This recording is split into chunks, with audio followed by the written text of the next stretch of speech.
근데 4분밖에 남지 않았거든요. 아니, 전부 다 합시다. KBS에서 네. 양해를 해주면. 예상하고 있었는데 조금 더 많은 분들이 발언하실 수 있게 최대한 간략하게 부탁드리겠습니다. 먼저 이광수 소장님께 마이크 전해드리겠습니다. 네, 참고로 제가 예측하기로는 최하 1시간은 늘어질 거다. 그렇게 생각하고 있으니까 너무 조급해하지 마십시오. 네. 예, 계속 손을 들었기 때문에 공정하지 않다고 생각은 안 합니다. 예. 안녕하세요. 광순회 복덕방 이광수라고 합니다. 저는 간단하게만 제안을 말씀드릴 거고요. 정책은 그 효율적이어야 되고 그리고 공정해야 됩니다. 그리고 또 하나가 더해줬으면 좋겠는데 과거에 없던 새로운 정책이어야 정부의 의지대로 부동산 시장을 이끌 수 있습니다. 그런 측면에서 어떤 정책을 논의할 때 이게 과거에 없던 건가를 계속 고민해야 됩니다. 그런 차원에서 제가 4가지 정도를 제안드리고 싶습니다. 첫 번째는 대출 구조 조정을 해야 됩니다. 지금 대출 규제가 이루어지면 전부 다 신규 대출자에 대해서만 규제하거든요. 예를 들어서 LTV, DTI, DSR 모두 다입니다. 그런데 기 대출자에 대해서도 똑같이 적용돼야 됩니다. 그게 공정한 거죠. 왜 무주택자나 아니면 청년들만 규제를 받느냐는 이거죠. 기존에는 대출 많이 받아서 집 산 사람들은 집값이 엄청나게 올라 있는데 그 사람들에 대한 대출 규제는 없습니다. 그래서 그런 공정한 대출 구조조정이 이루어진다고 보고 있고요. 두 번째는 저희가 양도세 감면을 해주는데 1가구 1주택자에 대해서 생애 1회로 제한해야 됩니다. 누구는 이사를 엄청나게 다니면서 그 비과세를 계속 받고 있어요. 그런데 이거를 생애 1회로 제한함으로써 과연 합리적인 선택을 하고 내가 처음에 집을 살 때부터 나는 이 집을 오래 살 건가 이걸 고민하게 해야 됩니다. 그래서 양도세 감면을 1회로 제한하자, 생애 1회로 제한하자 이걸 제안드립니다. 세 번째는요. 재건축 해야 됩니다. 해야 되는데 재건축 규제 완화를 하다 보니까 너도나도 다 하면서 멸실주택이 증가하고 시장이 불안 요인이 되거든요. 그래서 저는 재건축 재개발의 총량 규제를 하자. 예를 들어서 서울에서 2만 가구 1년에 2만 가구만 하겠다는 겁니다. 그래서 그럼 누구를 먼저 하느냐? 공공 분양을 많이 하거나 용적률을 더 많이 올릴수록 분양가가 낮을수록 먼저 진행하게 하는 거죠. 그래서 지금 이 상태로 하면 규제 완화하면 강남만 재건축만 될 거예요. 그러면 계속 비싼 아파트만 시장 양산되는 거죠. 그래서 실제로 재건축 재개발을 통한 공급을 시장 안정화에 기여하기 위해서는 총량 규제를 해서 더 공공성을 확보하고 그리고 분양가가 낮을수록 먼저 해주는 거예요. 인센티브도 훨씬 더 많이 주는 겁니다. 그래서 총량으로 하자. 지금 서울시장이 추진하는 것처럼 재건축 규제 완화를 이렇게 하잖아요. 그러면 우리나라 집값은 폭등할 겁니다. 왜냐하면 30만 채가 갑자기 없어질 거예요. 그래서 총량적으로 해서 순차적으로 하자. 이걸 제안드립니다. 네 번째는요. 규제 지역을 없애야 됩니다. 왜 어떤 지역은 다주택자들이 투기로 사면 대출도 해주고 세금도 깎아주는데 왜 어떤 지역은 규제 지역이라고 해서 그 지역은 안 되는 겁니까? 바로 옆 동네로. 그래서 아예 규제 지역을 없애고 전체 지역에서 예를 들어서 투기로 살 때는 똑같이 규제를 받는 거죠. 이 문제가 왜냐하면 갑자기 동탄 지역에 집값 오른다고 가만히 있다가 규제로 하니까 시장이 변하거든요. 그래서 아예 규제 지역을 철폐하고 모든 대한민국의 어떤 땅이라도 투자로 살 때, 투기로 살 때는 규제를 해야 됩니다. 이것처럼 규제 지역을 아예 없애고 전체적으로 이게 바로 공정한 거죠. 왜 옆 동네는 규제했다고 그래서 나는 못 사고 그 시차에 따라서 더 달라지거든요. 그래서 다시 한번 말씀드리지만 이재명 정부의 부동산 정책은 합리적이어야 되고 그리고 공정해야 됩니다. 특히 공정성에 더 관심을 두고 정책이 설계됐으면 좋겠다는 말씀을 드립니다. 아주 재밌네요. 이게 뭐 100% 진리라고 하기는 어렵을지 몰라도 어쨌든 발상이나 이런 거 아주 새로운데 대출 구조 조정에 예를 들면 기대출자에 대해서도 예를 들면 만기가 되면 다 상환하고 새로운 조건에 맞춘다고 하는 건 시행하고 있죠. 네네. 그 제가 전에 SNS에 한번 얘기를 해서 뭐 똑같은 문제의식 가지고 있었는데 그게 광범위하게 전면적으로 되고 있는지는 잘 모르겠는데 한번 정리 한번 해보시고요. 네. 맞는 말씀이신 것 같아요. 지금 사실 청년 세대들이 겪는 어려움도 부모 세대, 기성 세대들은 이미 다 성장의 그 기회, 과실을 다 누렸는데 지금 새로 진입하려니까 너무 어려운 거잖아요. 이제 그거 다 기득권화된 거죠, 기성 세대.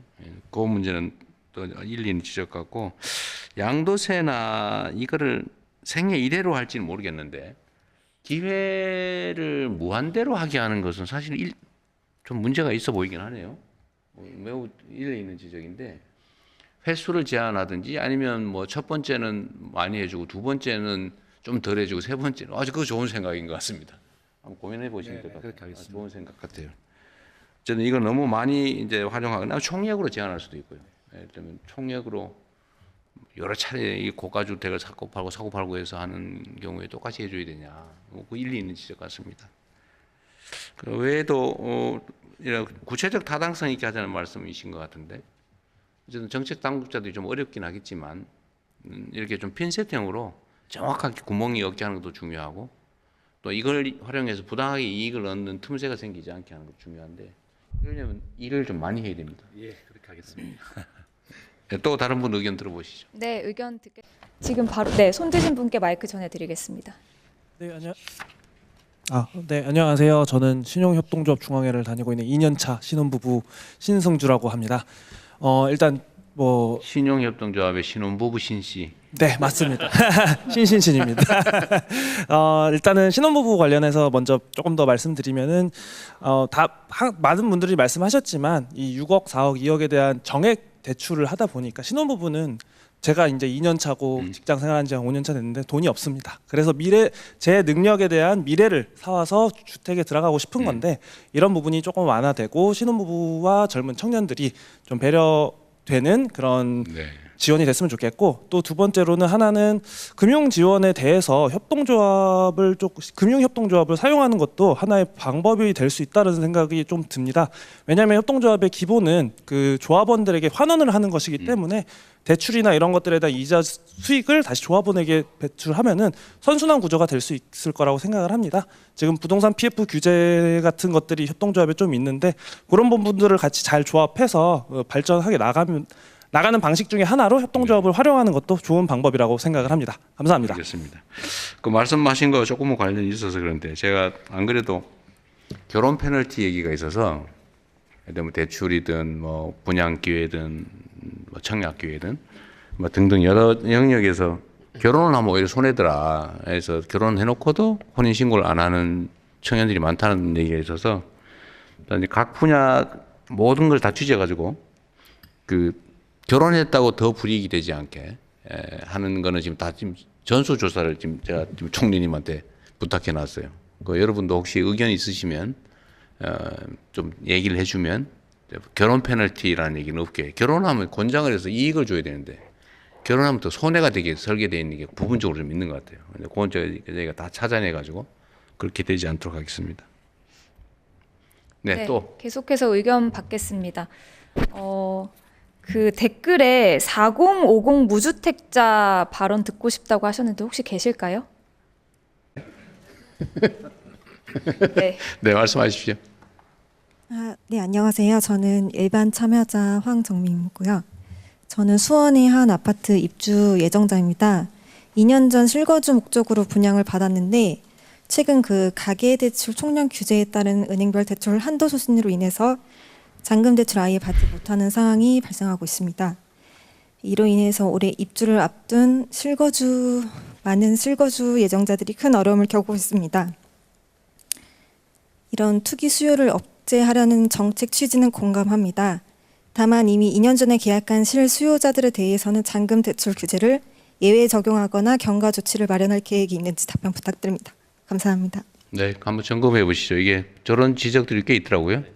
이미 확정된 건데 사후에 정책 변경을 하면 어쩌란 말이냐. 다 그거 믿고 했는데 그 지적은 일리가 있어서, 하여튼 꼭 경계선에 걸리는 사람들, 그 집단 부분은 이제 가계대출 총량 규제를 하다 보니까 이제 개별 은행 단위에서 은행 더 단위에서. 자체적으로 자기들이 더 쥐다 보니까 원래대로 나갈 수도 있는 부분이 있는데 그것들은 저희들이 계속 협의해서 보도록 하겠습니다. 네. 행정 지도를 할 수도 있는데, 어쨌든 있는 제도에 맞춰서 계획했는데 정책이 바뀌었다고 해서 이렇게 만들면 사실 황당무계한 일이 벌어질 수 있죠.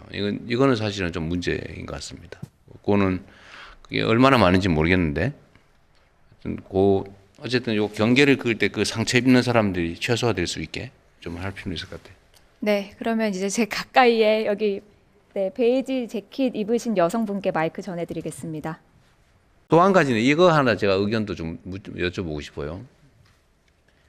전세 대출 얘기를 제가 아까도 잠깐 물어봤는데, 사실 대한민국의 주택 가격 중에서도 아파트 가격이 비정상적으로 폭등하게 된 경우가 여러 가지가 있죠. 예를 들어 부동산 전체적으로는 보유 부담이 너무 적어서 부동산 값이 많이 올랐던 거고, 그 중에서 그 아파트 가격이 많이 오르게 된 것은 뭐 편리한 것도 있지만 이제 보호 정책이 너무 과중해서 오른 것도 있어요.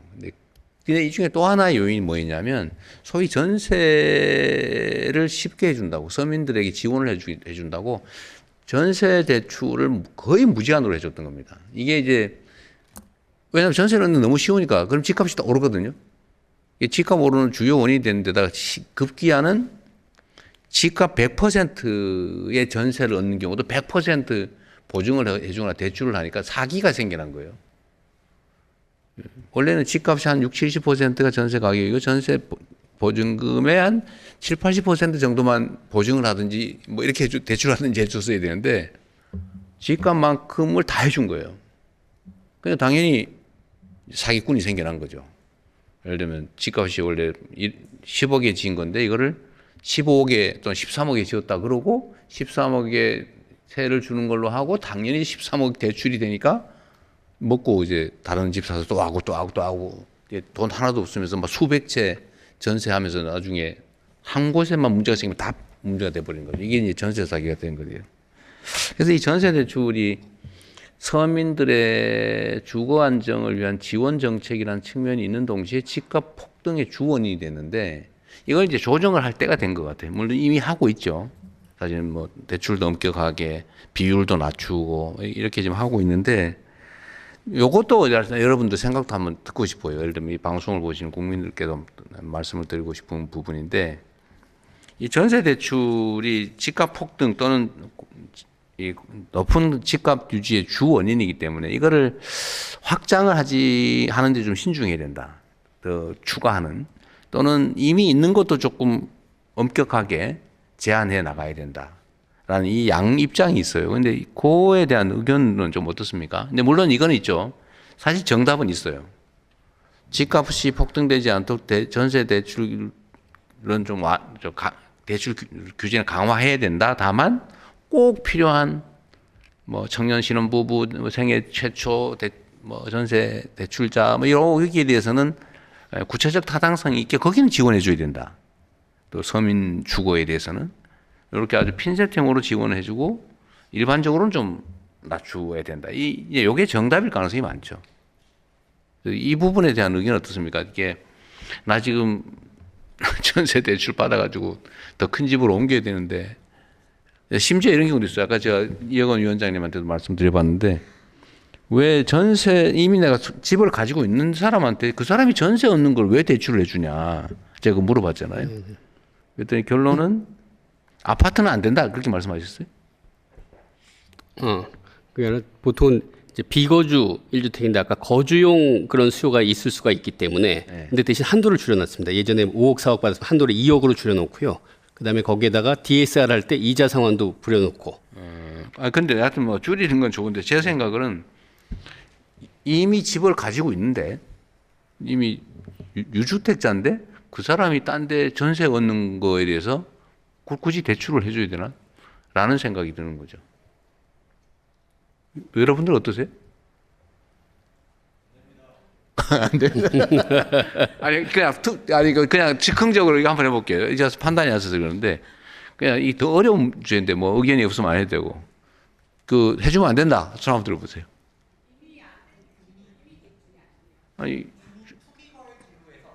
그러니까 안 되는데 그 외의 지역도 있잖아요. 예를 들면 투기 지역이라고 지정된 데 말고 뭐 일반 지역에 대출도 있을 수 있잖아요. 하여튼 낮아서 별로 의미 없어요. 필요 없다 그런 거예요.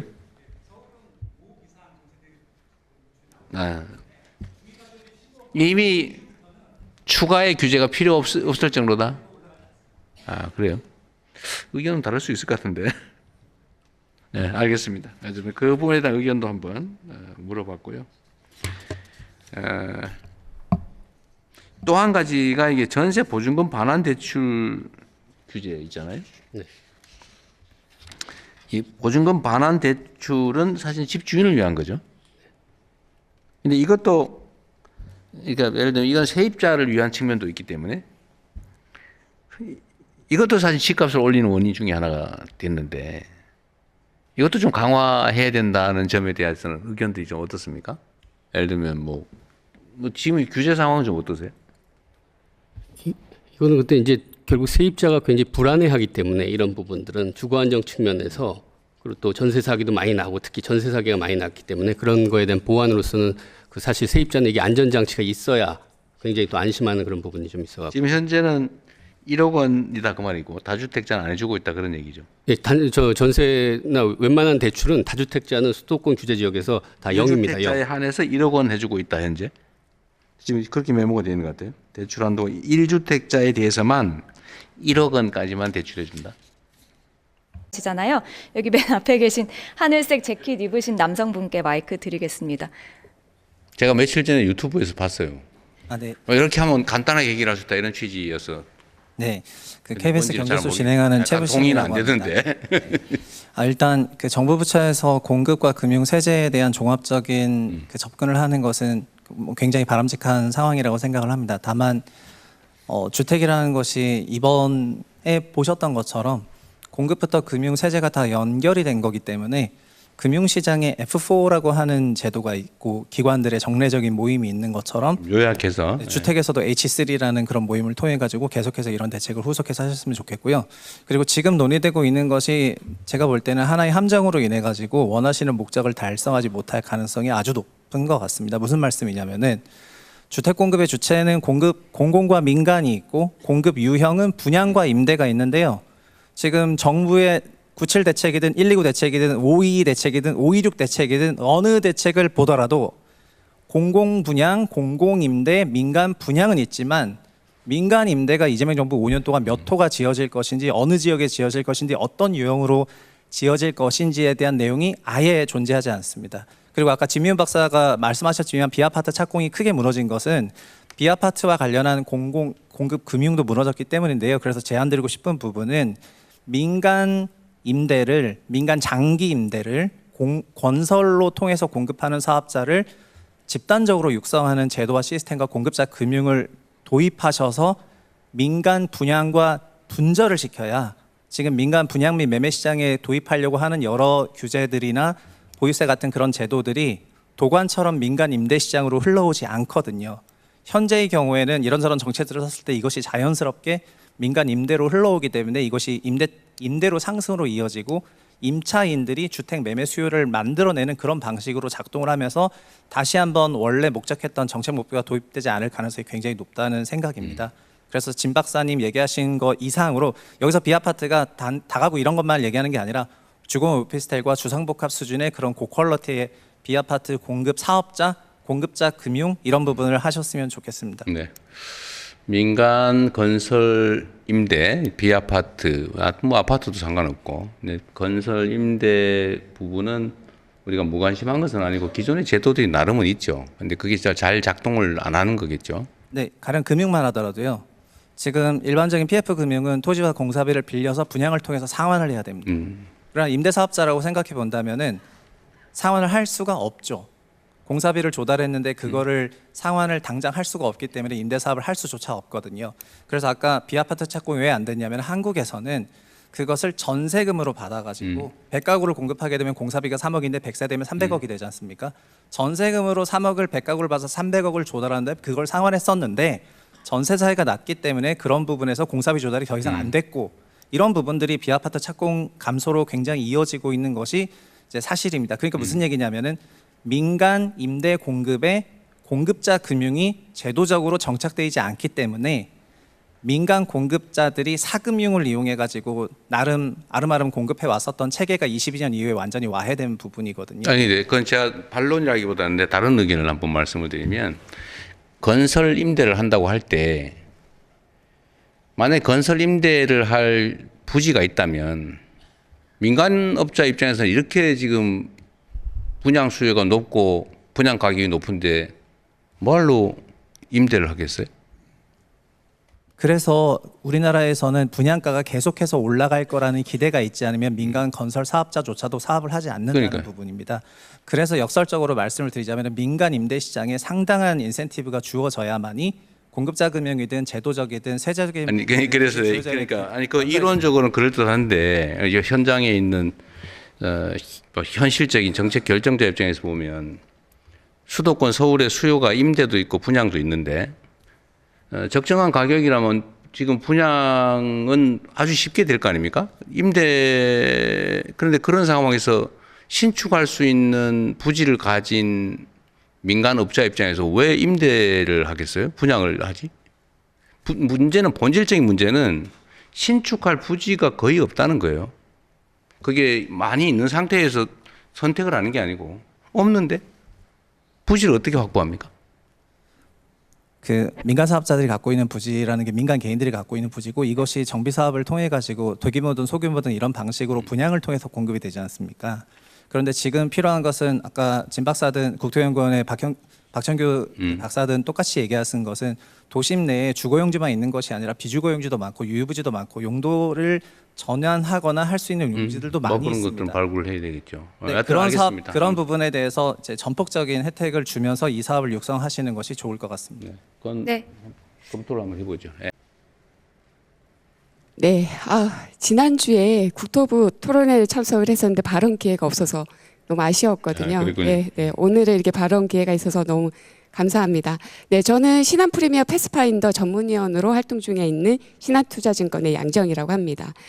저는 정책을 논의를 하기 전에 사실 정부의 부동산 정책의 목표가 무엇인지가 먼저 설정이 되어야 된다고 생각을 합니다. 그래서 시장 안정화가 목적인지 혹은 집값 하락이 목적인지 혹은 갭 투자 혹은 다주택자 규제가 목적인지에 따라서 시장에 필요한 정책이 좀 다르다고 생각을 합니다. 그래서 시장을 안정하다라는 목표가 있다고 한다면 사실상 매물이 건강하게 흘러야 됩니다. 그리고 거래가 정상적으로 진행이 되어야 되고요. 그러기 위해서는 사실상 다주택자들의 매물이 시장에 나올 필요가 있습니다. 그리고 거래에 있어서도 실수요자들, 예를 들면 1주택자, 갈아타기, 고령자에 대한 다운사이징이라든가 혹은 지방을 이전을 한다. 이런 수요자들에게는 인센티브가 주어져야 된다고 생각을 하고요. 집값이 하락이 되어야 된다라고 하면 사실상 집값이 하락이 되려면 매물이 쌓여야 됩니다. 우리가 과거에 문재인 정부 때도 경험을 했었잖아요. 사실 세제 강화, 규제 강화를 했을 때 오히려 매물이 잠김이 현상이 더 심각해졌고요. 오히려 금리가 인상이 됐던 2021년 그리고 다주택자들의 양도세 중과가 한시적으로 배제가 됐던 2020년에 본격적으로 매물이 출회가 되고 쌓였습니다. 그러니까 가격이 조정이 됐고요. 그리고 만약에 뭐 다주택자 규제 그리고 갭투자 차단이 목적이라고 한다면 정부의 현재 기조대로 유지가 되는 게 맞지만 사실상 거래 정상화는 쉽지는 않다라고 저희는 생각을 합니다. 또 아울러 마지막으로 공급 부분에 있어서 말씀을 드리고 싶은 게 있는데 최근에 입주한 그 강남권을 위주로 해서 단지들이 관리 처분 인가부터 입주 준공까지 얼마가 걸리는지 혹시 아시나요? 8년에서 10년이 걸립니다. 과거에는 사실 5년에서 7년 정도가 걸렸다면 3년 이상이 걸렸습니다. 이게 여러 가지 요인이 있겠지만 공사비 인상이라든가 무엇보다도 이주비 대출이라는 걸림돌이 상당히 큽니다. 이게 사실은 강남권 위주에서는 1군 건설사들이 있기 때문에 기본 이주 대출은 할 수는 있지만 기본 이주비 대출과 함께 추가 이주비 대출까지 받을 수 있지만 그 외 지역 같은 경우에 사실 기본 이주비 대출만으로 할당을 해야 되기 때문에 사업 진행이 쉽지는 않습니다. 그래서 이런 부분들을 좀 고민을 해 주셨으면 감사하겠습니다. 이상입니다. 네, 중요한 지적을 해주셨는데 이 정부 정책의 목표가 뭐냐? 뭐 여러 가지 정책 당국자들의 생각이 다를 수 있는데 어쨌든 제 생각을 간단히 말씀드리면 억지로 가격을 낮추자는 아닙니다. 그거는 뭐 주택 가격 목표를 정해놓고 여기에 맞춰서 수요 공급을 뭐 억제하거나 뭐 어떻게 조정하겠다고 하면 그게 사회주의 국가에 가깝지 않습니까? 또 가능하지도 않죠. 지금과 같은 발전한 대한민국 경제 상황에서 이 시장 질서를 완전히 무시하고 수요 공급을 어거지로 어떻게든지 해가지고 아니면 뭐 가격 통제를 해서 가격을 낮추자, 높이자 이거는 정책 목표가 되기 어렵죠. 그건 아닙니다. 다만 비정상적인 수요 공급에 의해서 가격이 잘못 형성되는 걸 막자는 거죠. 정상화하자는 거예요.